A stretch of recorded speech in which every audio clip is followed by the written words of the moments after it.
В Бърдарски геран животът кипи въпреки летните жеги.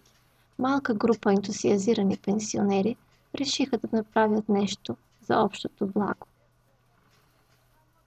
С помощта на материали, осигурени от община Бяла Слатина и доброволния труд на ентусиастите, достъпът на автомобили върху плочките на площада в Бърдарски геран вече е ограничен.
Така, това е решение на пенсионерите от село Бърдарски геран, да си запазиме хубавия парк, който редко се среща по другите села, и като доброволци се явихме и решихме тук да заградим, да не се газат по плочите, да не се трошат, защото знаем, че финансите не стигат на никой от общините.